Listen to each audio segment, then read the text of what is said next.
Hi. So those who know me know I do not do these videos really often, but I think sometimes it's better to hear people say words out loud than it is just to kind of read them in a Facebook post. And I feel so strongly about the words that I'm about to speak, I decided to face the awkwardness of being on camera and doing this as a video message.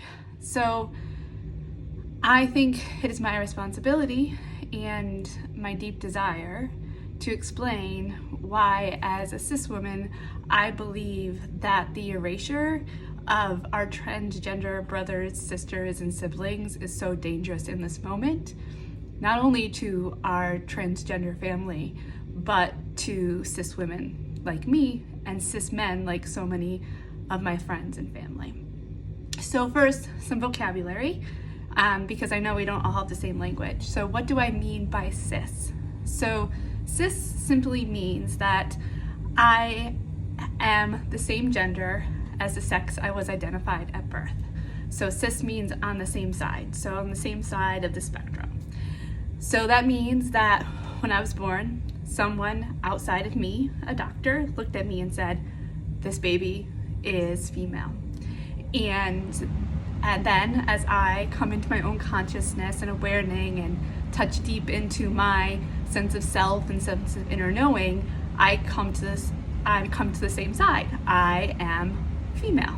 And there's a deep part of me who knows that I'm female.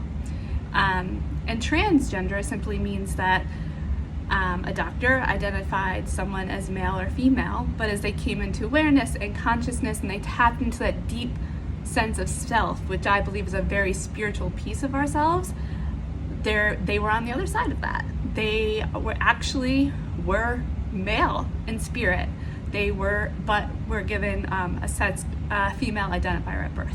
So cis simply means I was identified as a female, and my inner knowing links with that.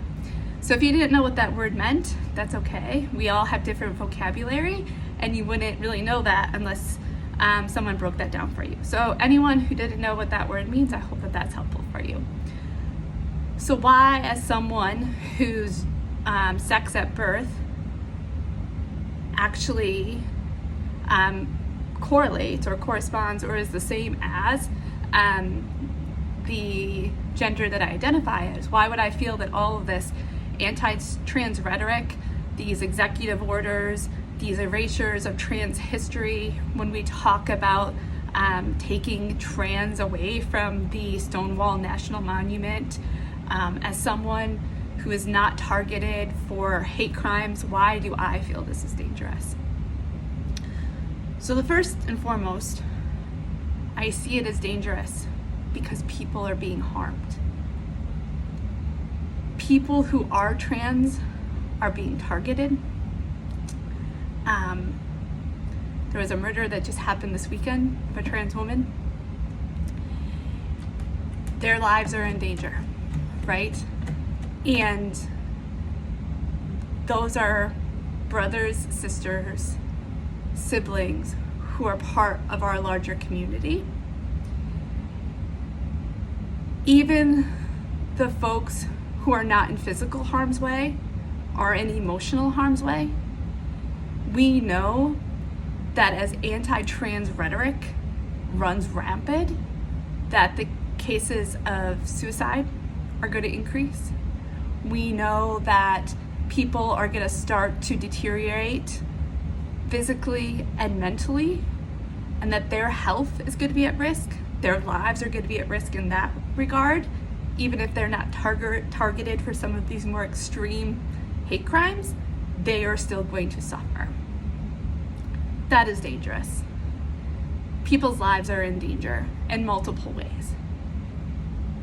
Also, if we think of what it means to be human and part of a collective, the loss of those lives, the loss of the wellness of those individuals are going to affect their immediate circle, their friends, their family, their loved ones. They're also going to affect the part of the circle that us outsiders that maybe don't know them on a personal level, they're going to affect our lives and our well-being, because we all play a role in this community. And when somebody is out of a healthy spot, they're not able to contribute to the world to the best and brightest that they're meant to. They're not authentically able to claim their authentic voice. They're not able to fulfill their purpose. It makes life harder for all of us, right? So it's dangerous, and I want to make sure that my trans brothers, sisters, and siblings hear this, that they are loved, right? Their authentic journeys are important, and their lives are important. And it's dangerous because those things are at risk. And this is all I say for all of my current trans friends, right? Trans friends and family that I know are coming my way at some point in my life that I haven't even met yet, but also this love I have for trans folks that I never will meet. Because love doesn't require a personal connection. Love simply means that we want to hold space and create an environment where people can come into their own authentic being, right? Where people can come and they can follow their path and their purpose, follow their joy, and contribute back to the human collective, the human community. So why do I see it as dangerous? Because people's lives are in danger. Their immediate families' lives are in danger. And when one of us is suffering and failing, in the long run, we are all in danger. The other reason I think it's dangerous for me as a cis woman is that I wholeheartedly believe that our trans brothers, sisters, and siblings are walking a very spiritual path. And they are leading by example in this lifetime. And it is not easy, and it is not safe for them.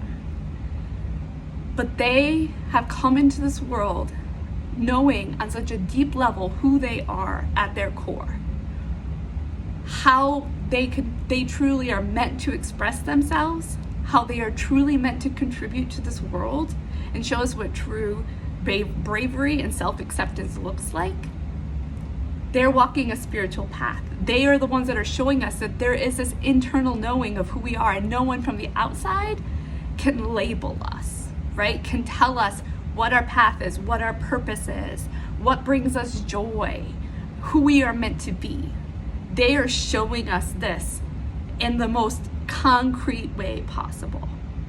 So as we try to erase trans existence, as we try to erase trans history, as we put these important people in harm's way deliberately,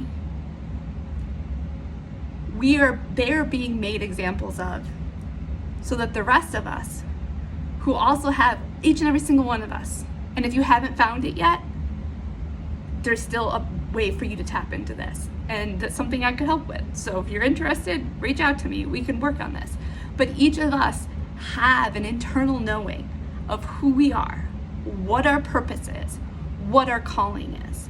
And as this community who's showing us that so concretely is being attacked and trying to be erased from society, it's a signal to the rest of us to say, they're telling us, you can't, these people don't know who they are. We're gonna tell them who they are.